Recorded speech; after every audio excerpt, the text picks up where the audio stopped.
Hi hello నమస్తే welcome back to my channel MMV Telugu channel. ఈరోజు మనం హృదయాంజలి పార్ట్ 15 లాస్ట్ పార్ట్లోకి వచ్చేసాం.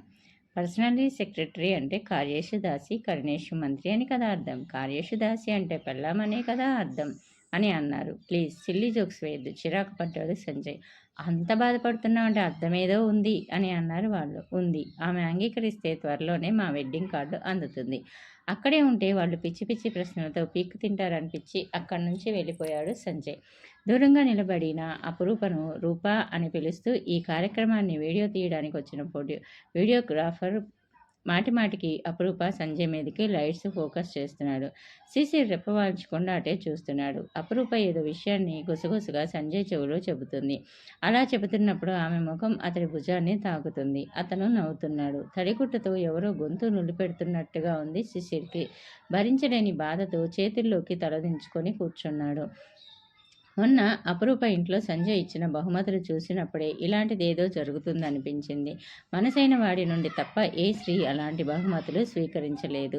అపురూపలో మగవాళ్ల పట్ల ఉన్న ఉదాసీనత తొలగించి అనురక్తిని కలిగించాడంటే అతడికున్న ఆ చాకచక్యాన్ని అభినందించాల్సిందే. అపురూపను ఆకర్షించే గుణమేదో అతడిలో కనిపించి ఉండాలి. ధనమా? తనకి ఉంది. రూపమా? తనకి ఉంది. తనలో లేనిదేదో అతడిలో కనిపించి ఉండాలి ఆమెకు. ఎన్నాళ్ళు పడిగాపులు పడినా ఓరగానైనా తెరుచుకునే తలుపులు అతడికి స్వాగతం పలుకుతున్నట్టుగా తెరుచుకున్నాయి. నిజంగా గొప్పవాడివి సంజయ్, అభినందించకుండా ఉండలేకపోతున్నాడు శిశిర్ కణతలు నొక్కుంటూనే అనుకున్నాడు. అతడికి కంపెనీ ఇవ్వడానికి కూర్చున్న పరంజ్యోతి అతడు అణుచుకుంటున్న బాధను చూస్తుంటే, అసహనంగా నిట్టూర్పులు విడుస్తుంటే, అపురూపను పెళ్లి చేసుకోమని తన కొడుక్కి చెప్పి తప్పు చేశానా అని అనుకున్నాడు ఆయన.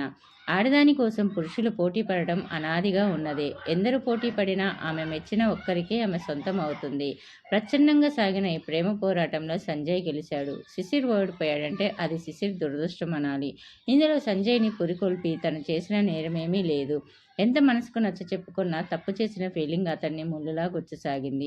శిశిర్కి కొండ కొమ్మ నుండి ఏ ఆదరమో పట్టుకొని వేలాడుతూ ఆ ఆదరం తెగిప్రోగా అగాధంలో జారిపోతున్నట్టుగా ఉంది. తినడానికి ఏవేవో టేబుల్ మీదకి వస్తున్నాయి కానీ ఏవీ ముట్టుకోలేదు. తలనొప్పిగా ఉంది, వస్తాను అంటూ పరంజ్యోతి గారితో చెప్పి వెళ్ళిపోయాడు. వెళ్ళిపోతున్న అతడిని వెనుక నుండి చూసి చూడనట్టుగా చూసింది అపురూప. ఫంక్షన్ ముగిసేసరికి చాలా రాత్రి అయింది. అపురూపని ఇంటి దగ్గర దింపిరమ్మని చెప్పారు సంజయ్కి తల్లి తండ్రి కూడా. బాగా రాత్రి కావడం వల్ల అభ్యంతర పెట్టలేదు అపురూప. ఇద్దరు కారులో బయలుదేరారు. దారి చాలా వరకు నిర్మానుష్యంగా ఉంది. 1 బస్సులు కార్లు తిరుగుతున్నాయి. ఇంత నిశ్శబ్దంగా కారు డ్రైవ్ చేయాలంటే బోర్ కొడుతుంది. ఏమైనా కబుర్లు చెప్పు రూపా అని అడిగాడు. బాగా అలసటగా ఉంది, ఇంటికి వెళ్ళి ఎప్పుడెప్పుడు పడుకుందామా అనిపిస్తుంది అని అంది. చాలా కోఆపరేట్ చేసావు. మెనీ మెనీ థ్యాంక్స్ రూపా. నీలాంటి సెక్రటరీ దొరకడం నా అదృష్టం అనుకుంటున్నాను. ఇదే మాట ఫంక్షన్కి వచ్చిన చాలామంది అన్నారు అని అన్నాడు. డబ్బు తీసుకుంటున్నందుకు పని చేయాల్సిందే కదా అని అంది ఆమె. డబ్బు తీసుకుంటున్నందుకు పని చేస్తున్న మనిషిలా కనిపించలేదు నాకు. మాలో ఒక మనిషిలా కనిపించావు. మా అమ్మగారిని కూడా చక్కని నీ ప్రవర్తనతో ఆకట్టుకున్నావు అని అన్నాడు. నేను మీ దగ్గర పని చేస్తున్నంత వరకు నేను మీ మనిషినే సంజయ్ గారు అని అంది. రియల్లీ? అతడు సంబరంగా చేయి చాచి ఆమె భుజం మీద చెయ్యి వేశాడు. దయచేసి చెయ్యి తీయండి సంజయ్ గారు శాంతంగా అన్న స్పష్టంగా అంది. నిన్ను నా కౌగిటి చేర్చుకోవాలని ఉంది. ఈరోజు నా వెంటే తిరిగి నన్నెంత మత్తెక్కించావో తెలుసా? ఈ చీరలో అలంకరణలో నువ్వు ఒక అప్సరస్లా కనిపించావు. అందరి కళ్ళు నీ మీదనేనంటే నమ్ము అంటూ కారు రోడ్డు పక్కకి ఆపి ఆమె నడుం చుట్టూ చేయి తిప్పి దగ్గరికి తీసుకోబోయాడు. కరెంటు తీగను తాగితే షాక్ కొట్టినట్టుగా విదిలించి కొట్టింది అపురూప. ప్లీజ్ మీ సీట్లోకి వెళ్ళి కారు స్టార్ట్ చేయండి అని అంది. కవ్వించి కాదంటే ఎలా అని అన్నాడు అతను. నేను కవ్వించలేదు. నా మాటను అపార్థం చేసుకుంటే అది నా తప్పు కాదు. పరంజ్యోతి గారి అబ్బాయిగా మీరంటే నాకు గొప్ప గౌరవం. అదే శబ్ద సంస్కారాలు మీలో చూడగలనన్న నమ్మకంతో మీ దగ్గర ఉద్యోగానికి ఒప్పుకున్నాను. ఆ నమ్మకాన్ని వమ్ము చేయకండి. అదే శాంతంతో అన్న ఈసారి కొంచెం కటదనం చోటు చేసుకుందా స్వరంలో. ఒక యువకుడు ఒక యువతిని ప్రేమించడంలో సభ్యత సంస్కారాల ప్రసక్తి ఏముంది? తెలబోయినట్టుగా అడిగాడు. ప్రేమంటే ఇది కాదు అని అంది. నువ్వు నన్ను అర్థం చేసుకున్నావని చెప్పాలి. మన పరిచయమైన మొదటి రోజే మా నాన్నగారు నీ గురించి గొప్పగా చెప్పారు. నువ్వు ఒక ఆణిముత్యానివని, అది చాలా అరుదుగా లభ్యమయ్యే ఆణిముత్యానివని, నిన్ను నా పిఏగా తీసుకోవడం వల్ల నిన్ను సన్నిహితంగా పరిశీలించే అవకాశం నాకు కలిగింది. నాన్నగారి మాట అక్షరాల నిజమనిపించింది. నీ కరగ్రహణం చేసి తన కోడల్ని చేస్తే నాన్నగారు సంతోషిస్తానని చెప్పారు. నిన్ను చూశాక మా అమ్మగారు కూడా గ్రీన్ సిగ్నల్ ఇచ్చారు. అందుకే ఆంటీ, అంకుల్ అని పిలవమన్నారు. నీకు ఈ విషయం చెప్పే అవకాశం కోసమే చూస్తున్నాను నేను. ఈలోగా నువ్వు నన్ను అపార్థం చేసుకోవటం నా దురదృష్టం అనాలి అని అన్నాడు. ఆ సంగతులు మరోసారి ముచ్చటించుకుందామండి. ఇప్పుడు నా మర్యాదకు భంగం కలగకుండా నన్ను మా ఇంటి దగ్గర దింపి వెళ్ళడమే మీరు చేయాల్సిన పనిప్పుడు అని అంది. ష్యూర్, ఇప్పుడు నీ మాట వింటాను, తర్వాత నా మాట వినాలి. అతడు బుద్ధిగా కారు స్టార్ట్ చేశాడు. విద్యావతిని చెరపట్టి హత్య చేసిన ముఠాలో ముఖ్యంగా ముగ్గురున్నారు. వాళ్ళు సంఘంలో చాలా పెద్ద మనుషులు. బార్లు, రెస్టారెంట్లు, సినిమా హాళ్ళు, రైస్ మిల్లు, ట్రాన్స్పోర్ట్ సర్వీసులు, ఎన్నెన్నో దందాలున్నాయి వాళ్లకు. అవి పైకి కనిపించే వ్యాపారాలైతే కనిపించని వ్యాపారాలు ఎన్నో ఉన్నాయి. ఆడపిల్లలను చెరపట్టి సానికొంపలకు చేర్చడం అందులో ఒకటి.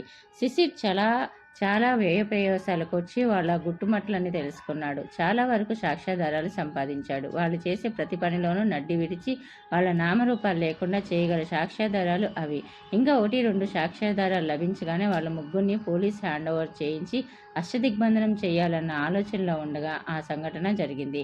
అర్పిత ఆ రోజు మద్రాసు వెళ్ళిపోతుంది. ఆమె ట్రైన్ ఎక్కించడానికి వచ్చారు అపురూప, శిశిర్.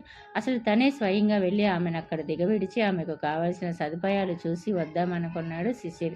ఆ ముఠాకు సంబంధించిన ఒక క్లూ దొరకడంతో ఆ పని మీదే ఆగిపోయాడు. స్టేషన్ నుంచి తిరిగి వస్తుంటే భారమైన గొంతుతో అంది అపురూప. ఎక్కడికి వెళ్ళొచ్చినా ఇంట్లో అర్పిత ఉండేది. ఒకరికి ఒకరం అన్నట్టుగా ఉండేవాళ్ళం. ఇప్పుడు ఎంత ఒంటరిదాన్ని అయిపోయానో తలుచుకుంటే దిగులేస్తుంది. ఇంటికి వెళ్ళాలంటే మనసు రాకున్నది అని అన్నది అపురూప. ఈరోజు శిశిర్ మొదటి నుండి ముభావంగానే ఉన్నాడు. ఇప్పుడు తన మౌనాన్ని వీడకుండా కార్ డ్రైవ్ చేస్తున్నాడు. నాతో మాట్లాడకూడదని నిర్ణయం ఏదైనా తీసుకున్నారా అని అడిగింది అపురూప. ఏముంది మాట్లాడడానికి అంటూ ఉదాసీనంగా అన్నాడు. మన చిన్ననాటి స్నేహం, ఆ కబుర్లు చెప్పండి అని అంది అపురూప. ఆ కబుర్లు విని ఏం చేస్తావు? ఇలా ఓ ప్రేమ పిచ్చివాడు ఉండేవాడని మీ ఆయనతో చెప్పి నవ్వుకోవడానికా అని అన్నాడు శిశిరు. ఇంకా ఆయనెవరో రాలేదు కదా నాకు అని అంది. వచ్చినప్పటి సంగతి ఇప్పుడెందుకు అని అంది. ప్రేమించిన నేరానికి మరీ ఇంత కిరాతకంగా గాయపరచడం తగదు అపురూప. అతడి గొంతులో దుఃఖపు జీర ధ్వనిస్తుండగా అన్నాడు. ఏయ్ పిచ్చి, ఇప్పుడేమన్నానని ఎందుకు బాధపడతావు? ఆమె కొంచెం అతడి వైపు జరిగి చనువుగా అతడి భుజం మీద చెయ్యి వేసింది. ప్లీజ్ చెయ్యి తీసేయ్, శిశిర్ కంపరంగా అన్నాడు. ఈ కారు దేనికో గుర్దేయకుండా ఉండాలంటే నీ సీట్లోకి వెళ్ళి నోరు మూసుకొని కూర్చో అని అన్నాడు. చెయ్యి తీయలేదు సరికదా, ఏదో చెప్పబోయింది ఆమె. అంతలో వెనుక వస్తున్న కారు ఒకటి వీళ్ళ కారుని అధిగమించి రోడ్డుకి అడ్డంగా ఆగింది. అందులో నుంచి 5-6 దాకా దిగి వీళ్ళ కారులోకి జబర్దస్తిగా ఎక్కడమేమిటి, శిశిర్ చెవికి పిస్తోలానిచ్చి తాము చెప్పిన చోటికి కారు తీసుకుపోమని చెప్పడమేమిటి, అంతా త్రుటికాలంలో జరిగిపోయింది. 15 నిమిషాల తర్వాత ఆ ముఠాలోని 3 సభ్యుల ముందు బందీలుగా నిలబెట్టబడ్డారు అపురూప, శిశిరు. యారా బచ్చా, మా మీద డిటెక్టివ్లను పెట్టి మా రహస్యాలను తెలుసుకుంటావా? నువ్వా మమ్మల్ని కటకటాల వెనక్కి పంపేది? నువ్వు పెట్టుకున్నది సింహాలతోనని ఈరోజు తెలుస్తుంది. చెప్పు, నువ్వు సంపాదించిన సాక్ష్యాధారాలు ఏమిటి? అవి ఎక్కడున్నాయి? శిశిర్ కాళ్ళు చేతులు పగ్గాలతో కట్టబడి ఉన్నాయి. చెప్పరా, చెప్పకపోతే నిన్ను శిక్షించేది దెబ్బలతో కాదు, చిత్రవధ చేసి కాదు, నీ కళ్ళ ముందే నీ ప్రియురాల్ని అనుభవిస్తా. గజానికి మరణశిక్ష ఎప్పుడో ఖాయమైంది. అయితే కత్తులతో పొడిచో, తుపాకీలతో కాల్చో చంపం. అనుభవించి చంపుతాం, చచ్చేదాకా అనుభవిస్తాం అని అన్నారు. ఆవేశంతో, ఆగ్రహంతో శిశిర్ ముఖం మీద నరాలు ఉబ్బుకొచ్చాయి. కళ్ళు ఎర్రగా మండిపోసాగాయి. బందీ కాకుండా ఉంటే వాళ్ళ మీద పడి ముక్కలు చేసేయాలన్నంత కసి చెలరేగింది అతడిలో. అందులో ఒకడు లేచి అపురూప దగ్గరికి వెళ్ళి ఆమె బుగ్గు మీద చిటికేసి కులాసా నవ్వుతా అన్నాడు. సింగం పిల్ల సింహాలతో పెట్టుకున్నావు కదే, సింగం పిల్లలే మాకు సరిజోడితోనే ఆట రక్తి కడుతుంది. మనం కొత్త రకం ఆట ఆడేద్దామే, ద్రౌపది వస్త్రాభరణం అన్నమాట. ఇది కురుసభ, ఈమె ద్రౌపది. ఈ ఆటలో కృష్ణుడుండడు. రే బీరప్ప, నువ్వు ఇప్పుడు దుశ్శాసనుడి పాత్ర పోషించరా అని అన్నాడు. ఆగండి అరిచాడు శిశిర్. మీ బ్రతుకుల్ని బజారుకి ఇచ్చేవే కాదు, మిమ్మల్ని అందరినీ ఉరికంబాలకు ఎక్కించే సాక్ష్యాధారాలు నా దగ్గరున్నాయి. అపరూప ఒంటి మీద చెయ్యి పడిందా అవి మీకు దక్కవు అని అన్నారు. మీరెంతో కష్టపడి సంపాదించినవి నా కోసం వీలపరం చేయొద్దు. ఈ చీడ పురుగుల్ని ఉరికంబం ఎక్కించి ఈ భూభారం తగ్గించండి. ఇంకెందరో విద్యావతులు, ఇంకెందరో అపరూపలు వీళ్ళ బారిన పడకుండా కాపాడండి. మాన ప్రాణాల మీద నాకేం ఆశ లేదు. ఈ ప్రాణానికి విలువ కూడా లేదు. అవి ఈ దుర్మార్గాలను అంతం చేయడానికి ఉపయోగపడితే నా ప్రాణానికి విలువ చేకూరుతుంది అని అంది. నోర్మై పిచ్చిముండా అని అన్నాడు. దుశ్శాసనుడి పాత్రధారి బీరప్ప అపరూప చెంప చెల్లుమనిపించాడు. చెప్పాను కదా, ఆమె మీద చెయ్యి పడితే మీ బొంద మీరు తవ్వుకున్నట్లు అవుతుందని అని అన్నాడు శిశిర్. నిన్ను దీన్ని బొంద పెట్టడానికే తీసుకొచ్చాంరా అని అన్నారు. అందువల్ల మీ మెడలకు మీరే ఉరితాడు తగిలించుకున్నట్టు అవుతుంది. నేను ఆహోరాత్రులు శ్రమించి లక్షలు ఖర్చు పెట్టి సంపాదించిన సాక్ష్యాధారాలు నాతోనే పోవు. నేను కనిపించని మరో రోజు నా మనిషి వాటిని పోలీస్ స్టేషన్లో ఇస్తాడు. అవి ఏ మనిషి దగ్గరున్నాయో నీ నోటు కక్కించే చంపుతాంరా అని అన్నారు. బెల్ట్ తీసుకొని ఒకడు, చైన్ తీసుకొని ఒకడు వచ్చారు దగ్గరికి. శత్రువు మీద దూకటానికి సిద్ధపడ్డ పులిలా అలర్ట్ అయింది అపరూప. నన్ను చంపినా నా నోట చెప్పించలేరు, కానీ అపరూపను వదిలిపెడితే మీకే శ్రమ లేకుండా చెప్పేస్తాను. తర్వాత మీరు నన్ను చంపేసినా పర్వాలేదు అని అన్నాడు శిశిర్. మీరు నా కోసం ఇంత త్యాగం చేయొద్దు శిశిర్. నా గురించి ఆలోచించకండి. ఇలాంటి దుర్మార్గుల వల్ల నాశనమైపోతున్న సమాజం గురించి, దేశం గురించి ఆలోచించండి అని అంది. నువ్వు తప్ప నా కళ్ళకి ఏమీ కనిపించడం లేదు అపరూప. నిన్ను రక్షిస్తే ఈ దేశాన్ని, సమాజాన్ని రక్షించినట్టే. చివరి క్షణాల్లో ఉన్న మనిషిని, నీకోసం నన్ను ఈ పని చేయనీవు అని అన్నాడు. శిశిర్ విచలితంగా పిలిచింది. నా హృదయంలో ప్రతిష్ఠించుకున్న నీ మూర్తి ముక్కలైన రోజు అసలు నేననేవాడిని ఉండనని నీకు రోజు చెప్పినట్టు గుర్తు. ఆత్మహత్య చేసుకునే దుస్థితి నుండి వీళ్ళు తప్పిస్తున్నారు నన్ను అని అన్నాడు. విరహ గీతాలు, చర్మగీతాలు తర్వాత తీరికగా పాడుకుందరు, కానీ ముందు మా గురించి ఏం సేకరించావో చెప్పరా అని అన్నాడు. చెప్పాను కదా, ఆమెను వదిలిపెడితే చెబుతానని అని అన్నాడు శిశిర్. వాళ్ళల్లో వాళ్ళు గుసగుసగా మాట్లాడుకున్నారు. అది వంటింటి కుందేలు లాంటిది. ఎప్పుడు కావాలంటే అప్పుడు పట్టి వండుకోవచ్చు. ముందు వీడి సంగతి ఏదో తేలని, ఆ సాక్ష్యాధారాలు ఏమిటో మన చేతికి అందగానే ఇద్దరిని వరుసగా కథం పెట్టొచ్చు అని అనుకున్నారు. అందులో ఒకడు ముందుకు వచ్చి అన్నాడు, సరే నువ్వు చెప్పినట్టు ఈమెను వదిలేస్తున్నా, ఇక చెప్పు అని అన్నాడు. వదిలేస్తున్నాం అంటే కాదు, ఆమెను క్షేమంగా పరంజ్యోతి గారింటికి పంపాలి. ఆమె క్షేమంగా ఇల్లు చేరినట్టు అక్కడి నుండి ఆమె ఫోన్ చేసి చెప్పాక నేను సేకరించిన సాక్ష్యాలు, ఆధారాలు ఎక్కడున్నాయో చెబుతాను అని అన్నాడు. ఈలోగా నువ్వు అతి తెలివిగా ప్రవర్తించాలనుకుంటే నీ తల లేపేస్తాం. ఆ తర్వాత అయ్యేదేదో అవుతుంది. మేం అన్నిటికీ తెగించిన వాళ్ళమే అని హెచ్చరించి, ఇక బయలుదేరు, ఈసారికి నీ అదృష్టం బాగుంది అన్నారు అపరూపతో చేతికట్లు విప్పి. అపరూప పరుగున వచ్చి శిశిర్ చెయ్యి పట్టుకుంది. మిమ్మల్ని ఈ పులుల గుహలో ఒంటరిగా వదిలి నేను వెళ్ళను. నేనంత స్వార్థపరురాలను అనుకున్నారా అని అడిగింది. వెళ్ళాలి, వెళ్ళక తప్పదు. నా గురించి నువ్వు ఆలోచించాల్సిన పని లేదు ఆజ్ఞాపిస్తున్నట్టుగానే అన్నాడు శిశిర్. నన్ను పిరికిదాన్ని చేయొద్దు. వీళ్ళల్లో ఒక్కడినైనా చంపి చస్తాను అని అంది అపరూప. వీళ్ళు నిన్నెలా చంపాలనుకుంటున్నారో తెలిసాక కూడా నువ్వు ఇక్కడ ఉండాలనుకోవడం తెలివి తక్కువ. మనిషికి సాహసం ఉండొచ్చు, కానీ దుస్సాహసం పనికిరాదు. నేను చెప్పినట్లు వినకపోతే నన్ను చెప్పినంత ఒట్టు.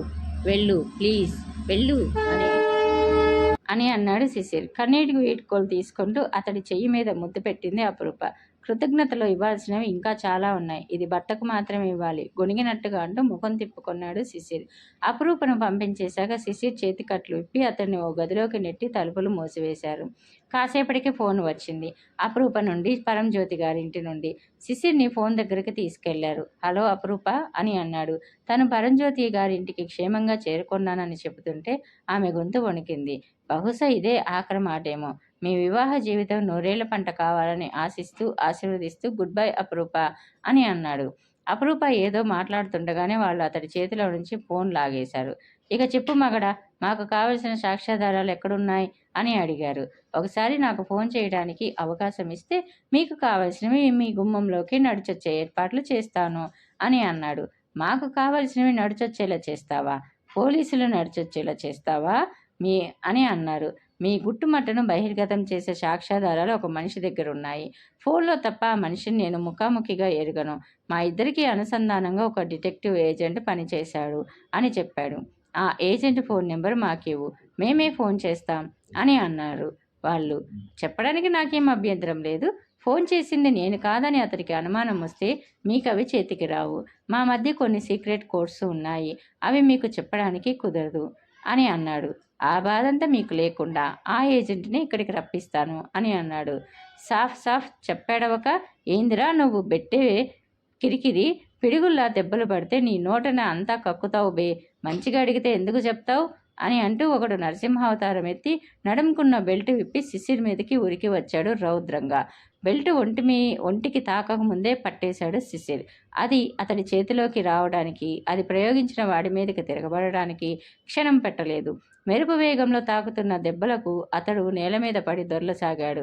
మిగతా వాళ్ళు తెప్పరిల్లి అందరూ ఒకుమ్మడిగా మీద పడ్డారు. అందిన ఆయుధాలు చేత ధరించి. చేతులు కాళ్ళనే ఆయుధాలుగా మార్చుకోగలిగిన విద్య చేతిలో ఉన్న వాడిని ఏ ఆయుధాలు ఏమీ చేయలేవన్న నిజం వాళ్లకు కొద్ది క్షణాల్లోనే తెలిసిపోయింది. తెలిసేసరికి వాళ్ళు నేల మీద పడి మూలుగుతూ రొప్పుతూ దొర్లుతుంటే అతడు నెమ్మదిగా చేతులు దులుపుకొని బయటపడ్డాడు. పరంజ్యోతి గారి ఇంటికి క్షేమంగా చేరుకొన్నానని శిశిరికి ఫోన్ చేస్తుండగానే అవతల ఫోన్ కట్ కావడంతో ఇంకా ఏం తోచినట్టుగా పరంజ్యోతి దగ్గరికి పరుగున వచ్చింది అపరూప. ఫోన్ పరంజ్యోతి చేతిలో పెట్టి, మీకు పోలీస్ డిపార్ట్మెంట్లో పెద్ద పెద్ద ఆఫీసర్స్ తెలుసుగా, ఎలాగైనా శిశిర్ని ఆ దుర్మార్గుల నుండి కాపాడండి సార్ అంది గాత్రికంగా. ఏమిటమ్మా, ఏం జరిగింది అయోమయంగా అడిగాడు పరంజ్యోతి. చెప్పింది. శిశిర్ ఎంతటి ప్రమాదంలో చిక్కుకున్నాడో. అతడిని వాళ్ళు చంపేస్తారేమో, అలా అయితే నా మనసులో మాట చెప్పలేకపోయినందుకు నేను జీవితం అంతా కృంగి కృషించి చావాలి అంటుంటే ఆమె కళ్ళల్లో కన్నీళ్లు తొనికి బొగ్గల మీద పడ్డాయి. నీ మనసులో మాట ఏమిటి? ఆయన అర్థం కానట్టు చూశాడు. ముందు అతన్ని కాపాడడానికి మీరు తీసుకోవాల్సిన చర్యలన్నీ తీసుకోండి సార్ అని అంది. ఆయన తనకు బాగా పరిచయం ఉన్న ఇద్దరు పోలీస్ ఆఫీసర్స్కి ఫోన్ చేసి శిశిర్ గురించి చెప్పడం పూర్తి చేసి ఫోన్ పెట్టేస్తూ ఇక చెప్పు అని అన్నాడు. అస్తవ్యస్తమైన నా చెల్లెలి జీవితం బాగుపడాలన్న తాపాత్రయంలో నేను చేసిన పిచ్చి పనికి నేను అంత అమూల్యమైనది పోగొట్టుకుంటున్నానో తెలిసింది సార్. ఒకరోజు మీరన్న మాటలు ఈరోజు అక్షర సత్యం అనిపిస్తున్నాయి. అతడు నా కోసం ప్రాణమే పోగొట్టుకుంటున్నాడు. చేతుల్లో ముఖం దాచుకొని ఏడవసాగింది. ఈ జ్ఞానోదయం కొంచెం ముందు జరిగితే నేను చాలా సంతోషించేవాడిని అపరూప. అది నా కొడుకులో ఆశలు రేకెత్తించక ముందు జరగాల్సింది. ఇప్పుడు ఆలస్యమైంది. నీ జ్ఞానోదయానికి నా కొడుకును బలి చేయవద్దు. నవ్వుతూ తుళ్ళుతూ సరదాగా కనిపించేవాడి మనసు చాలా సున్నితం. నువ్వు పెట్టిన శిక్షకు శిశిర్ తట్టుకున్నాడేమో కానీ మావాడు తట్టుకోలేడు చాలా గంభీరంగా అన్నాడు ఆయన. ఆయనలో అంత సీరియస్నెస్ని ఎప్పుడూ చూడలేదు అపరూప. ప్రేమ కొందరికి తపస్సు, కొందరికి ప్రేమ కేలీ విలాసం. నీ ప్రేమ నా కొడుకు పట్ల కేలీ విలాసం కాకూడదని నా ప్రార్థన అని అన్నారు ఆయన. సార్ గాయపడ్డట్టుగా పిలిచింది. అంకుల్ అని పిలిచిన నోట సార్ అని పిలవడం బాగాలేదు, వినడానికి ఎలాగో ఉంది. అంకుల్ అని పిలువు అని అన్నాడు. ఫోన్ మోగింది. రిసీవర్ ఎత్తాడు. పరంజ్యోతి. హలో అని అన్నాడు. థ్యాంక్ గాడ్, నువ్వు బయటపడ్డందుకు సంతోషం, కానీ ఇంతటితో ప్రమాదం తొలగిపోలేదు. చాలా జాగ్రత్తగా ఉండాలి సుమా అని అన్నారు ఆయన. అలాగే నువ్వంతగా చెప్పాలా? ఇప్పుడు ఆమె నాకు కాబోయే కోడలు కూడా అంటూ ఫోన్ పెట్టేశాడు పరంజ్యోతి. ఎవరిది ఫోను అడిగింది. శిశిర్ చేశాడు. వాళ్ళ బారి నుండి తప్పించుకు బయటపడ్డాడట. నిన్ను జాగ్రత్తగా చూసుకోమని చెప్పాడు. అప్పుడు అపరూప ముఖంలో చివ్వున పొంగిన ఆనందం బృందావన్ గార్డెన్స్ని గుర్తుకు తెచ్చింది. ఇంత ప్రేమను ఈ పిల్ల ఎన్నాళ్ళు ఎక్కడ దాచుకుంది? ఒక విధంగా నివ్వెరపోయాడు పరంజ్యోతి. ఆ రోజు పోస్ట్లో చైత్ర పెళ్లి శుభలేఖ వచ్చింది సుధా వాళ్లకు. పెళ్లి ముహూర్తం తొందరలో కుదరడం వల్ల స్వయంగా వచ్చి పత్రిక ఇచ్చి పిలుచుకుపోవడానికి వీలు కాలేదని, పెళ్లికి 2 రోజులు ముందుగా వచ్చి పెళ్లి పనుల్లో సాయం రావాలని రాశాడు రాజగోపాలు. చైత్రకి పెళ్లి కుదిరింది. ఒక ఇంటిదైపు వెళ్ళిపోతుందనుకుంటే ఎందుకో క్షణకాలం మనసు బాధపడింది సుధకు. చైత్రని శిశిర్కి చేసుకోవాలని ఎంతగానో అనుకుంది. 1-2 సార్లు చూచాయిగా శిశిర్తో ఆ ప్రస్తావన కూడా తెచ్చింది. అతని మనసులో ఏముందో కానీ ఏ జవాబు చెప్పలేదు. మధ్యాహ్నం భోజనానికి వచ్చిన కొడుకుతో చైత్ర శుభలేఖ వచ్చిందని చెప్పింది సుధా. చైత్ర నా కోడలైతే బాగుండును అనుకున్నాను. నువ్వేం చెప్పకపోతివి. ఆ పిల్ల పరాదైపోతుందనుకుంటే ఒక క్షణం మనసు చివుక్కుమందిరా అని అంది. చైత్ర పట్ల నాకు అటువంటి అభిప్రాయం ఎప్పుడూ లేదమ్మా అని అన్నాడు శిశిర్. మరి ఇంకెవరి పట్లనైనా అటువంటి అభిప్రాయం ఉందేమో చెప్పురా. కులమేదైనా నీ పెళ్ళి ఆ పిల్లతో జరిపిస్తాను. నీకు పెళ్లి కావాలి, నాకు కోడలు రావాలి, అంతే. ఏ ఇంటి పిల్లైనా సరే అని అంది. కొన్నాళ్ల పాటుకు పెళ్లి ఆలోచన మానేయటం నీ ఆరోగ్యానికి మంచిదమ్మా అంటూ భోజనం ముగించి లేచిపోయాడు శిశిర్. ఏమిటో ఎన్నో అనుకుంటాం, ఏదీ కాదు సుధా స్వాగతంగా అనుకుంటూ ఓ నిట్టూర్పు విడిచింది. కనీ పెంచి పెద్ద చేసిన తల్లి కోరిక. తనకు పెళ్లి చేయాలని, కోడలు నట్టింట తిరగాలని, అదే ఆమె ఆఖరి కోరిక అవుతుందని తెలిసి ఉంటే ఎప్పటికప్పుడు అలా నిర్లక్ష్యం చేసేవాడు కాదేమో శిశిర్. చైత్ర పెళ్లికని బయలుదేరిన సుధా, రామకృష్ణ ఎయిర్పోర్టుకు వెళ్లే దారిలో యాక్సిడెంట్కు గురై అక్కడికక్కడే మరణించారు. శవ పంచనామా చేస్తున్న పోలీసులకు రామకృష్ణ జేబులో సొంతకం లేని చీటీ ఒకటి దొరికింది. మా నుండి తప్పించుకుపోయానని సంబరపడకు, దానికి మేము విధిస్తున్న శిక్ష ఇది. మా గుట్టుమట్లు నీ గుప్పెట్లో ఉన్నంత వరకు ఈ హత్యల పరంపర ఇలా కొనసాగుతూనే ఉంటుంది. నెక్స్ట్ నీ ప్రియురాలు. అది శిశిర్కి అందజేశారు పోలీసులు. జన్మనిచ్చిన తల్లిదండ్రులు ఒకేసారి దుర్మరణం చెందారు. అది తన నిర్వాకానికి ప్రతీకగా. తల్లి కోరిక తీర్చలేని బాధ అతన్ని మరింతగా కృంగతీయసాగింది. హఠాత్తుగా జీవితంలో ఏర్పడిన ఆ ఖాళీని, తల్లిదండ్రులు చేసిపోయిన ఆ ఖాళీని భరించలేకపోతున్నాడు శిశిర్.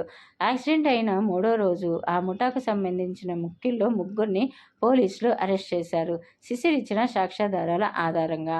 వాళ్ళని ఎట్టి పరిస్థితుల్లోనూ బయటకు రానియకండి, వస్తే ప్రళయమే సృష్టిస్తారు అని చెప్పాడు శిశిర్. శిశిర్ తీసుకున్న శ్రమను ఎస్ఐ అభినందించాడు.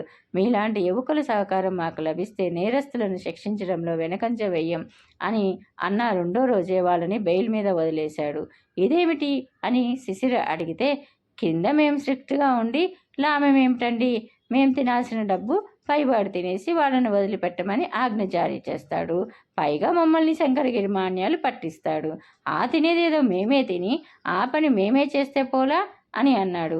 ఆ మాటలకి హతాశుడయ్యాడు శిశిర్. ఎన్ని వ్యయ ప్రయాసాలు కోర్చి చేసిందంతా వ్యర్థమైపోయింది. బయటకొచ్చిన వాళ్ళు రెట్టించిన కసితో మారణ హోమానికి పూనుకోవడం ఖాయం. మనిషిని చట్టం రక్షిస్తే చట్టాన్ని రక్షించాల్సిన బాధ్యత మనిషికి ఉంటుంది. మనిషిని రక్షించలేని చట్టాన్ని మన్నించాల్సిన బాధ్యత మనిషికి లేదు. ఆ ఆలోచన వచ్చింది తడువు ఆ ముఠా గుట్టుమట్టు తెలుసుకోవడంలో తనకు సహకరించిన ఏజెంట్కు ఫోన్ చేశాడు. ఎలా చేస్తావో, ఏం చేస్తావో నాకు తెలియదు. ఎంత డబ్బు ఖర్చైనా పర్వాలేదు. వాళ్ళు 3 ఖతం కావాలి. వాళ్ళ ముఠా నామరూపాలు లేకుండా పోవాలి అని చెప్పాడు. వాళ్ళు హత్యకు గురైనట్లు కాకుండా యాక్సిడెంటల్గా జరిగినట్టుగా ఉండాలి. చాలా ఏళ్లుగా రాకపోకలు లేని శిశిర్ మేనమామ రవి అక్క బావ యాక్సిడెంట్లో పోయారని తెలిసి ఆఖరి చూపు కోసం శవ సంస్కారానికి ముందే వచ్చాడు. భార్య సమేతంగా వచ్చినవాడు కర్మకాండ పూర్తయ్యే వరకు ఉన్నాడు.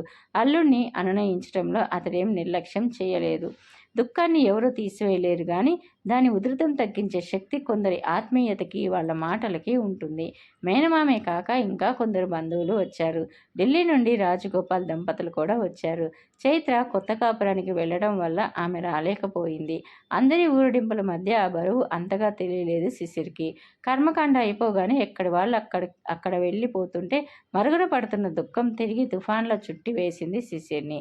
చివరికి మేనమామ కూడా వెళ్ళిపోయాడు. ఇంటి దగ్గర పనులు పాడైపోతున్నాయని. ఒంటరితనం పిచ్చెక్కించసాగింది శిశిర్ని. తల్లిదండ్రులకు ఉత్తరక్రియలు జరపడంలో రోజు చన్నీళ్ల స్నానం, ఏకభుక్తం, పైగా మనోవ్యధ, తీవ్రమైన జ్వరంతో పడక వేసేలా చేశాయి. ఆ ఇంట్లో పని పాటల కోసం ఉన్న 2-3 నౌకర్లు కూడా అతడి పరిస్థితి చూసి బెంబేలు పడసాగారు. యజమాని బుర్మా ఇస్తే నమ్మకంగా పనిచేసే వాళ్లే కానీ తామే కల్పించుకొని నిర్వహించే శక్తి సామర్థ్యాలు ఎవరికీ లేవు వాళ్ళల్లో. చివరికి డ్రైవర్ వెళ్ళి కారులో డాక్టర్ని తీసుకువచ్చాడు. ఆయన ఇంజెక్షన్ ఇచ్చి కొన్ని మందులిచ్చి వెయ్యాల్సిన విధం చెప్పి వెళ్ళిపోయాడు. ఈ మందుల పేరేమిటో నాకు సరిగా తెలియదు. ఒకటి వేయటానికి బదులు ఇంకొకటి వేస్తానేమో అన్నాడు మల్లేశం అన్న నౌకరు. రవిబాబైనా ఇంకొన్నాళ్ళుంటే బాగుండేది అన్నాడు తోట పని చేసే తాత. ఆ సమయంలోనే పరంజ్యోతి గారి నుండి ఫోన్ వచ్చింది. ఫోన్ ఎత్తిన మల్లేశం, చిన్నబాబు గారా అండి?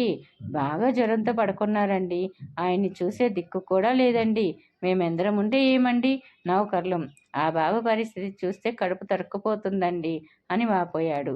అలాగా, మీరు బెంగపడకండి. నేను మా డాక్టర్ గారికి ఫోన్ చేసి ఆయన దగ్గర పనిచేసే నర్సుని పంపే ఏర్పాట్లు చేస్తాను అటు నుండి అన్నాడు పరంజ్యోతి. నేనోసారి అలా బయటికి వెళ్ళొస్తాను ఆంటీ అని అంది. మీ అంకుల్ నిన్నెక్కడికి వెళ్ళనివ్వద్దన్నాడు. బయట నరరూప రాక్షసులు నీ కోసం తిరుగుతున్నారు. నువ్వు బయటికి వెళ్ళడం ఎంత మాత్రం క్షేమం కాదు అని అంది ఆమె. పర్వాలేదు, 5 నిమిషాల్లో తిరిగి వస్తాను అని అంది అపరూప. నీకేం కావాలో చెప్పు, నేను తెప్పించి పెడతాను. నువ్వు మాత్రం గడప దాటడానికి వీల్లేదు, ఖచ్చితంగా చెప్పింది లక్ష్మీ ప్రసన్న కుమారి. ఈ ఇల్లే తనకు జైలు అవుతుందా? తను శాశ్వత ఖైదీ అవుతుందా? నిస్సహాయతలోంచి కన్నీళ్లు పుట్టుకురావడం మొదలుపెట్టాయి. ఈరోజు రాఖీ పండగ. ఎలాగైనా ఒక రాఖీ సంపాదించాలన్న ప్రయత్నంలో ఉంది అపరూప. ఆ రాఖీ సంజయ్ చేతికి కట్టగలిగితే తనకిక్కడ నుండి విముక్తి లభిస్తుంది. స్వేచ్ఛగా ఎగిరిపోవచ్చు. కానీ ఎలా సంపాదించాలి రాఖీ? ఆ ఇంట్లో ఒక గదిలో కుట్టు మిషన్తో పాటు కుట్టు సరంజామా అంతా ఉంది. రంగు దారాలు ఉన్నాయి. ఆ రంగు దారాలతో ఒక రాఖీ తయారు చేయగలిగితే అని అనుకుంది. ఆలోచన వచ్చిందే తడువుగా రంగుదారాలున్న డబ్బా తీసుకుని తన గదిలోకి వచ్చింది అపరూప. రంగుదారాలన్నీ కలిపి అందంగా ఒక పువ్వుని తయారు చేసింది.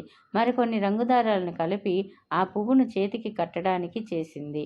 అది గుప్పెట్లో పెట్టుకొని లక్ష్మీ ప్రసన్న కుమారి దగ్గరికే వచ్చింది తిరిగి. ఆంటీ, సంజయ్ ఎక్కడికి వెళ్ళాడు అంది. ఏదో పని ఉందని ఉదయమే వెళ్ళాడమ్మా అని చెప్పింది ఆమె. ఎప్పుడు వస్తాడు అని అడిగింది అపరూప. వచ్చేస్తాడు, స్నానం కూడా చేయకుండా బయటికి వెళ్ళాడు అని చెప్పింది. అతడు వచ్చేదాకా ఏం చెయ్యాలి అని అనుకుంటూ పరంజ్యోతి గదిలోకి వెళ్ళింది. అతడు ఫోన్లో ఎవరికో నర్సుని పంపిస్తానని చెప్పడం వింది. ఎవరికి సుస్థి అని అడిగింది పరంజ్యోతిని అపరూప. ఒక్క క్షణం తటపటాయించాడు నిజం చెప్పడానికి. చికాని చివరికి చెప్పాడు. నేనుండగా వేరే నర్సుని పంపే అవసరం ఏమిటి? నేను వెడతాను అంది అపరూప. ప్లీజ్ అపరూప, పరిస్థితిని అర్థం చేసుకో. నువ్వంటే ఎంతో అభిమానం చూపే ఈ ఇంటి మనుషులతో నువ్వు చెలగాటం ఆడొద్దు. అభిమానం పేరుతో అని అన్నాడు. అభిమానం పేరుతో మీరు నా జీవితంతో చెలగాటం ఆడొద్దు సార్. అక్కడ అతడు అంత జ్వరంతో దిక్కుమొక్కు లేకుండా పడి ఉంటే నేను ఇక్కడ ఒక్క నిమిషం కూడా ఉండలేను అని అంటూ గిరుక్కున వెనక్కి తిరిగింది. ఎదురుగా దిగ్భ్రమంగా చూస్తూ సంజయ్. ఇంకా తన గుప్పిట్లోనే ఉన్న రాఖీ తీసి గబగబా అతడి చెయ్యి అందుకొని కట్టింది. అతడి కాళ్ళకు దండం పెడుతూ, మీరు నాకు ఇచ్చిన బహుమతులు బీరువాలో ఉన్నాయి, అవి తీసుకొని నన్ను విముక్తురాల్ని చేయండి అని చెప్పేసి తడికళ్లతో చూస్తున్న అతడి కేసి చూసే ధైర్యం లేనట్టుగా తలదించుకుని సుడిగాలిలా బయటికి పరుగుతీసింది. ఎటు చూసినా తీరం కనిపించని అనంత జలరాశి, పైన నీలాల నింగి, గమ్యం లేకుండా కొట్టుకుపోతున్న ఒంటరి నావలో తాను. దాహంతో పెదవులు ఎండుకుపోతున్నాయి. నీళ్ళేవి తాగడానికి. కడుపులో ఏమిటో బాధ. అమ్మా, అమ్మా, ఎక్కడున్నావమ్మా? ఒక్కసారి రావు. అతడి చెంపల మీదుగా కన్నీళ్లు కారిపోతున్నాయి. పెదవులకు అమృతం సోకుతున్నట్టుగా ఉంది. నా పిలుపు అమ్మ విన్నట్టుగా ఉంది. వస్తూ స్వర్గం నుండి అమృత కలశం పట్టుకు వచ్చినట్టుగా ఉంది. అమ్మని ఒక్కసారి చూడాలని ఉంది. కానీ మైకంలో కళ్ళు విడవడం లేదే. ఏవో కలల అలలు. ఆ మైకంలోనే శిశిరికి 3 రోజులు గడిచిపోయాయి. 4వ రోజు కాస్త జ్వరం తగ్గుముఖం పట్టి తెలివి వచ్చింది. శిశిర్ని ఒత్తికిలా పడుకోబెట్టి బెడ్ మీద దుప్పట్లు మారుస్తున్నాడు మల్లేశం. జ్వరంలో అమ్మని కలవరించానా? అమ్మొచ్చింది మల్లేషు. నన్ను వడిలోకి తీసుకొని నాకు అమృతం తాగించింది అని అన్నాడు. నిజంగా అమ్మగారు వచ్చారు బాబు అని అన్నాడు. అమ్మొచ్చిందా అంటూ దిగ్గున లేవబోయి తూలిపోయాడు. అతడిని దిండి మీద సరిగా పడుకోబెడుతూ, అమ్మగారు వచ్చారు బాబుగారు. ఆమె నిజంగా అమృతం తాగించబట్టే మీరు బ్రతికారు. లేకపోతే మీది మామూలు జ్వరమా? ఒకరోజు మేము ఆశ వదులుకొని ఏడుస్తూ కూర్చున్నాం అని అన్నాడు. కలలో అమ్మ కనిపించిందేమో అనుకుంటున్నాను. నిజంగా అమ్మ వచ్చిందా? ఇదేలా సాధ్యం మల్లేషు? నా చేతులతో బూడిద చేసిన అమ్మ దుఃఖోద్వేగంతో అడుగుతుంటే తల వైపు వచ్చి నిలబడింది అపరూప. అతడి ముఖం మీద ఏర్పడిన చెమట బిందువుల్ని పవిటతో ఒత్తుతూ, చెమట బాగా పట్టింది. జ్వరం పూర్తిగా విడిచినట్టే మల్లేషు అని అంది ఆమె. అపరూప, నువ్వు నువ్వు అని అంటూ ఆగాడు. మీకు అమృతం తాగించి బ్రతికించింది ఈ అమ్మగారే బాబు అని చెప్పాడు మల్లేషు. నువ్వెలా రాగలిగావు అపరూప అని అన్నాడు. మరీ రాలేని లోకానికి వెళ్ళిపోలేదుగా అంది ఆమె. కానీ మీ యోగక్షేమాలు తెలుసుకుందామని పరంజ్యోతి గారు ఫోన్ చేశారట మీ ఇంటికి. ఫోన్ ఎత్తిన మల్లేశం మీకు జ్వరంతో సుప్రలేదని, చూసే దిక్కులేదని చెప్పారట అంటూ ఆ రోజు జరిగింది చెప్పింది. అపరూప అంటూ దిగ్భ్రాంతితో చూశాడు శిశిర్. ఏ చెల్లెల కోసం మిమ్మల్ని నా నుండి దూరంగా ఉంచాలనుకున్నానో అది కూడా మీకు పోస్ట్లో పంపిన రాఖీ మీ గదిలో టేబుల్ మీద చూశాక నేను ఇక్కడికి వచ్చి తప్పు చేశానేమో అన్న శంక నా నుండి దూరమైంది అని అంది. అర్పిత నాకు రాఖీ పంపిందా అని అన్నాడు. జ్వరంతో ఉండి మీరు చూసుకోలేదు, టేబుల్ మీద ఉంది. మల్లేషు, ఆ గులాబీ రంగు కవర్ ఇలా పట్రా అని చెప్పింది. మల్లేషు కవర్ తెచ్చి శిశిర్కి ఇచ్చాడు. కవర్ మీద అర్పిత నుండి వచ్చినట్టుగా ఆమె అడ్రస్ ఉంది. లోపల చక్కని పనితనంతో తయారైన రాఖీ ఉంది. రంగురంగు వర్క్ కాగితాలతో రంగు పూసలతో తయారైన రాఖీ. దానికి పట్టుదారం. రాఖీతో పాటుకునేగా సెంటు వాసన గుబాలిస్తున్న గులాబీ రంగు కాగితం ఉంది. ఆ కాగితం మీద ముత్యాల సరాల్లా అక్షరాలతో అందమైన వాక్యాలు పేర్చి ఉన్నాయి. శిశిర్ బాబు, మీకు ఈ పేరు పిలవడానికి బాగున్నా మీ మనస్తత్వానికి సరిపోయింది కాదు. వాడిన కొమ్మకు కొత్త చివుర్లు తొడిగి వడలి నేల రాలుతుందనుకున్న పువ్వుకు జీవం పోసి కొమ్మ చివరన సగర్వంగా కలకల్లాడేలా నిలబెట్టగలిగిన మీరు శిశిర్ కాదు, వసంతుడవ్వానాలి. ఎలా కృతజ్ఞత చెప్పుకొని మీకు? ధూళిలో కలిసిపోవాల్సిన నన్ను మనిషిగా నిలబెట్టారు. మీ పరిపూర్ణ సహకారాన్ని అందించారు. మీ స్నేహ హస్తానికి నేనేమిచ్చి రుణం తీర్చుకోగలను? రాఖీ పండుగ నాడు మీ ముంజేతిని అలంకరించడానికి స్వహస్తాలతో తయారు చేసిన రాఖీ పంపిస్తున్నాను. ఈ రాఖీలో వట్టి వర్క్ కాగితాలు పూసలు కాదు. ఇందులో నా మనసు పొదిగి పంపిస్తున్నాను. ఇదే నా కృతజ్ఞత అంజలి. ఇక్కడ హాస్టల్లో బాగానే ఉంది. మొదట్లో కొంచెం బెరుగ్గా గుబులుగా అనిపించినా ఇప్పుడు అలవాటైపోయాను. మీ స్నేహితుడు కుమార్ వారం వారం వచ్చి నా క్షేమం కనుక్కొని వెడుతున్నాడు. కష్టం సుఖం చెప్పుకోవడానికి నాకు ఇక్కడ ఒక మంచి మిత్రుడిని సంపాదించి పెట్టారనిపిస్తుంది. ఇప్పుడు నా మనసంతా చదువు మీదే ఉంది. శశికాంత్ మీద నాకిప్పుడు ఆశ లేదు. ప్రస్తుతానికి నా హృదయంలో ప్రేమ అన్న ఆ తలుపులు మూసుకుపోయాయి. ఇప్పుడు ఒక్కటే కోరిక, చదవాలి, బాగా చదవాలి, ఉన్నత శిఖరాలు అధిరోహించాలి. ఇది ఈనాటి కోరిక కాదు, నా చిరకాల స్వప్నం. మధ్యలో శశికాంత్ అన్న మాయ మబ్బు మూసేసింది. ఇప్పుడు ఆ మబ్బు వేడింది. చదువులో నేను పొందే ఉన్నతి మీకు గర్వకారణం కావాలి. ఇది మీ స్నేహహస్తం అందించిన వరప్రసాదమని నేనెప్పటికీ మరువను. అక్క గురించి నేనేం రాయను, అది అపురూప. కానీ అపురూపమైన ప్రేమమయమైన ఒక మంచి మనిషిని పోగొట్టుకున్న దురదృష్టవంతురాలు అది. అంతకంటే ఏం చెప్పలేను. ఇట్లు అర్పిత అని ఉంది అందులో. రాఖీ అందాన్ని, పనితనాన్ని చేత్తో తడిమి తడిమి చూస్తూ, ఇది చూస్తుంటే మన చిన్నప్పుడు మీ ఊళ్ళో మీ నాన్నగారు నాటకాల కోసం వర్క్ కాగితాలతో, పూసలతో కిరీటాలు, భుజకీర్తులు, నగలు తయారు చేయటం గుర్తుకు వస్తుంది అన్నాడు శిశిర్. కళ ఎప్పుడు ఒక తరం నుండి మరో తరానికి జీవనవాహి అయి సాగుతుందేమో అనిపిస్తుంది. బొమ్మలు చేయాలన్నా, ఆర్టిఫిషియల్గా పూలు ఆకులు తయారు చేయడం అన్నా అనుకున్న అర్పితకు చక్కని నేర్పు ఓర్పు ఉన్నాయనిపిస్తుంది. జ్వరం తగ్గిన అలసట తీరలేదు శిశిర్కు. బాగా నీరసంగా ఉంది. అపురూప తీసిచ్చిన పళ్ళరసం త్రాగి పడుకున్నాడు. దగ్గరే కుర్చీ జరుపుకొని కూర్చొని ఆ రోజు పేపర్ చూస్తున్న అపురూప, విద్యావతి హంతక ముఠాల్లో ఒకడు మొన్న త్రాగిన మైకంలో మేడమెట్ల మీద దొర్లిపడి ఆయువు పట్టున దెబ్బలు తగలటంతో అక్కడికక్కడే చనిపోయాడు. నిన్న ఇంకొకడు రోడ్డు యాక్సిడెంట్లో పోయాడు. ఇంకొకడు కూడా పోతాడని డెఫినెట్గా అనిపిస్తుంది. నిజం చెప్పండి, నా ఊహ కరెక్టేనా అని అంది. దుష్టశిక్షణకు దేవుడంతటి వాడు అవతారం ఎత్తి ఆయుధం పడతాడు. ధర్మయుద్ధంలో సాధ్యం కాకపోతే అధర్మంగానైనా సంహరించిన సంఘటనలున్నాయి. కురుక్షేత్ర యుద్ధంలో ఎంతో మంది నేలరాలారు. అలాగని చంపిన వాళ్ళు హంతకులు కాదు, కేవలం నిమిత్త మాత్రులు. చంపేది చచ్చేది నేనన్నా అంటాడు శ్రీకృష్ణుడు. ఈ హత్యలు కావు, కేవలం దుష్ట శిక్షణ. అది చట్టం చేస్తే బాగుంటుంది, మనం కాదు అంది. కొందరు స్వార్థపరుల చేతుల్లో చట్టం నిర్వీర్యమైనప్పుడు దుష్ట శిక్షణకు ఎవరో ఒకరు అవతరించాల్సిందే కదా. ఎంత ఖర్చు పెట్టారు దీనికి అని అడిగింది. ప్లీజ్, ఆ సంగతులు మనం మాట్లాడుకోకూడదు, పోనీ అని అన్నాడు. చల్లని సాయంకాలం. తోటకి నీళ్లు తడుపుతున్నాడు తాత. పూల సుగంధంతో మట్టి వాసనతో ఆ పరిసరాలు నిండిపోయాయి. గార్డెన్లో చైర్లు వేయించుకొని కూర్చున్నారు శిశిరు, అపురూప. ఏవో కబుర్లు దొర్లిపోతుండగా మల్లేషు టీలు పట్టుకువచ్చాడు శిశిర్ కోరిక మీద. బాబుగారు ఓ ప్రక్కన నిలబడి మల్లేశం పిలిచాడు. ఏమిటి మల్లేశం అని అన్నాడు శిశిర్. అమ్మగారు అయ్యగారు యాక్సిడెంట్లో పోవడంతో ఈ ఇంటిని కాలరాత్రి ముంచేసినట్టుగా అయింది బాబుగారు. ఆ అమ్మగారు వచ్చాక మళ్ళీ మన ఇంట్లో దీపం వెలిగినట్టుగా అయింది. మన అమ్మగారు లేని లోటు ఎవరి వల్ల తీరేది కాకపోయినా ఈ అమ్మగారి వల్ల ఆ లోటు తెలియకుండా పోయింది. మీకు కొంచెం నయమైంది కదా, ఇక వెళ్ళిపోతారేమోనని భయం పట్టుకుంది మాకంతా అని అన్నాడు. మరి వెళ్ళిపోదా? ఆపదలో ఉన్నానని వచ్చింది, ఆదుకుంది. ఏనాటి రుణమో తీర్చుకున్నట్టుగా సేవ చేసింది, ఇక వెళ్ళిపోతుంది అని అన్నాడు శిశిర్. ఇంకొంతకాలమైనా ఉండమని చెప్పండి బాబుగారు అని అన్నాడు మల్లేషు. చెబితే ఉంటుందా అని అన్నాడు శిశిర్. ఈ సంభాషణ ఆలకిస్తూనే ఉంది అపురూప. మల్లేశం అపురూప దగ్గరికి వచ్చాడు. పెద్దబాబు పెద్దమ్మగారు పోయారు. చిన్నబాబు జ్వరం చూస్తే ఆయన కూడా మాకు దక్కరేమో అని అనిపించింది. మన డ్రైవర్ రాజు బాబుగారి పేరు మీద గుళ్ళో అర్చన చేయించడానికి పరిగెత్తాడు. ఆ దేవుడే పంపాడేమో అన్నట్టు మీరొచ్చారు అమ్మగారు. సాక్షాత్తు గుళ్ళో ఆ దేవతే నడిచి వచ్చినట్టుగా మాకు ధైర్యం కలిగింది. రాత్రి పగలు కంటికి రెప్పవాల్చకుండా కూర్చొని బాబుగారిని కాపాడారు. మళ్ళీ మీరెళ్ళిపోతే ఇల్లు చీకటే కదా అనిపిస్తుంది. దిగులుగా ఒంటరిగా మిగిలిపోయే చిన్నబాబుని చూస్తే మా గుండెలు తరుక్కుపోతాయి అని అన్నాడు. నేను ఎల్లకాలం ఇక్కడే ఉండిపోతే బాగుంటుందా? పెద్దవాడివి, నువ్వు చెప్పు అని అంది అపరూప. బాగుండదు అంటూ బుర్ర కొక్కున్నాడు. నేను ఇక్కడే ఉండాలంటే, అది అందరికీ బాగుండాలంటే మీ చిన్నబాబు ఒక పని చేయాలి అని అంది. చెప్పమ్మా, తప్పకుండా చేస్తారు. మీరంటే బాబుగారికి ఎంతో ఇష్టమని మేము ఎప్పుడో కనిపెట్టేశాం అని అన్నాడు. ఏం చెబుతుందా అన్న కుతూహలంతో అపరూప వంకే చూస్తున్నాడు శిశిర్. నిజమా?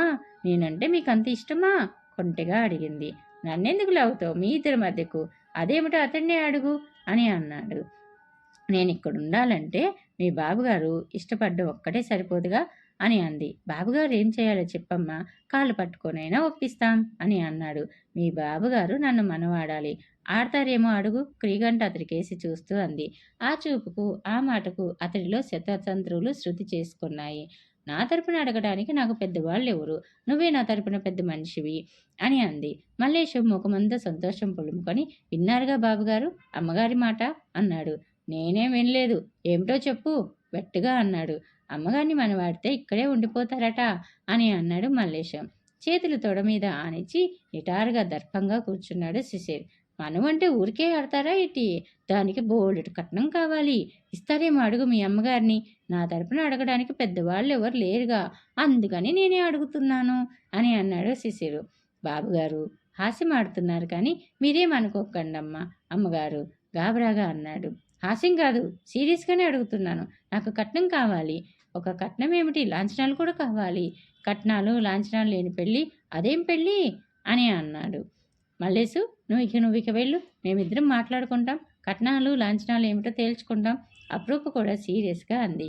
మల్లేశం ఖాళీ కప్పు తీసుకొని ముసిముసిగా నవ్వుకుంటూ అక్కడి నుండి వెళ్ళిపోయాడు. ఇప్పుడు చెప్పండి మగరాయుడా, ఎంత కట్నం కావాలి మీకు అని అడిగింది. ఇంత అంటే చేతులు బారా చాచి అన్నాడు. పెదవులు బిగబట్టిన కళ్ళు కొంటె మెరుపులు మెరుస్తున్నాయి. ఒక క్షణం సంకోచపడిన తర్వాత తలంచుకొని నెమ్మదిగా అతనికేసి సాగింది. బారుగా చాచిన చేతుల మధ్యకు వచ్చింది. ఇంకా దగ్గరై అతని గుండెల మీద తల వాల్చింది. బారా చాచిన చేతుల దగ్గరై మరింత దగ్గరై నాగపాసాలై ఆమెను బంధించాయి. చాలు కట్నం. నా దగ్గర ఏముంది కట్నం లేదంటావేమోనని భయపడ్డాను. తేలిగ్గా ఓ నిట్టూర్పు విడిచాడు. పలుపు వాకిలి ఓరగానైనా తెరుచుకోలేదన్నా ఒకనాడు. తెరుచుకునే సమయానికి అక్కడ సంజయ్ కనిపించాడు. నీకోసం జరిగిన ప్రేమ పోటీలో అతడు గెలిచాడు. నేను ఓడిపోయానని కృంగిపోయాను. ఈరోజు నువ్వు సృష్టించిన అద్భుతం చూసి నమ్మలేకుండా ఉన్నాను. ఇది కలో నిజమో గిచ్చి చూచుకోవాలనిపిస్తుంది అని అన్నాడు. అద్భుతం నేను సృష్టించలేదు. మీ ప్రేమ తపస్సు సృష్టించిన అద్భుతం ఇది. మీ ప్రేమ ముందు నా హృదయం అంజలి ఘటించింది. నా కోసం వచ్చి రక్తం కళ్ళ చూసే దుర్మార్గులను ఎదుర్కొన్నారు. మీ సాహసం, మీ ప్రేమ నన్ను గెలిచి మీకు ఇచ్చాయి అని అంది. మరి సంజయ్ అని అన్నాడు. నేను పరాదాన్నైతే నన్ను ప్రేమించడం మానేస్తారనుకున్నాను. ఆ విధంగా నాకు దూరమైన మీరు అర్పితకు చేరువవుతారని ఆశపడ్డాను. అందుకని సంజయ్ వైపు మొగ్గు చూపాను. అతడికి చేరువ కావాలనుకున్న కొద్దీ నా మనసు ఎదురు తిరగసాగింది. అప్పుడు తట్టింది నాకు తెలియకుండా లోపల ఎవరో ఉన్నారని.